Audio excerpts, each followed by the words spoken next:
ஒரு பெண் போக்குவரத்து போலீஸரை திட்டிய போலீஸ் கண்ணீரோட நிற்கிறாங்க. அழுவாதீங்கம்மா அழுவாதீங்கம்மா அழுவாதீங்கம்மா.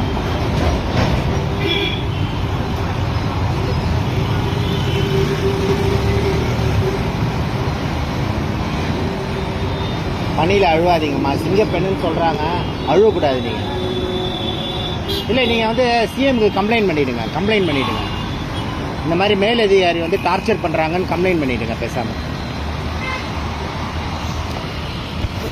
இல்லை சார், நான் உள்ளே கூட போய் உட்கார மாட்டேன். யாருக்கா கேளுங்க தாக்கா, உள்ள பேக் எங்கே வச்சுட்டு நான் இங்கே தான் நிற்பேன், உட்கார கூட மாட்டேன்.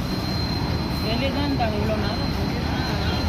நம்மகிட்ட இப்பதான் பார்த்தாலும் அதான் அந்த 2 பசங்க கூல் ட்ரிங்க்ஸ் வாங்கி கொடுத்தாங்கம்மா, சொல்லுங்கம்மா காலையிலே வாங்கி கொடுக்குறாங்கன்னு சொல்லதான் போனாரு.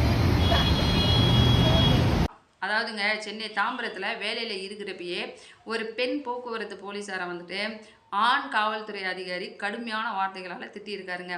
சக காவல்துறை அதிகாரியோட கடுமையான வார்த்தைகளை தாங்க முடியாத அந்த பெண் போலீஸ் வந்துட்டு நின்ன இடத்துலையே கண்ணீர் விட்டு அழுகிறாங்க. இந்த ஒரு சம்பவம் வந்துட்டு நமக்கே ஆச்சரியத்தை ஏற்படுத்துது. ஏன் அப்படின்னம்னா, மக்களுக்கு பாதுகாப்பு கொடுக்க வேண்டிய காவல் அதிகாரிகளுக்குள்ளேயே இப்படி ஒரு விஷயம் நடக்குது. அதுவும் ஒரு பெண் போலீஸுக்கே இந்த ஒரு நிலைமை அப்படின்னம்னா ரொம்பவே வருத்தமடைய வைக்குதுங்க. அதே மாதிரி பக்கத்தில் பார்த்துட்டு இருந்த ஒருத்தர் வந்துட்டு அழுகாதீங்க அப்படின்னு சொல்லிட்டு ஆறுதல் சொல்கிறாரு.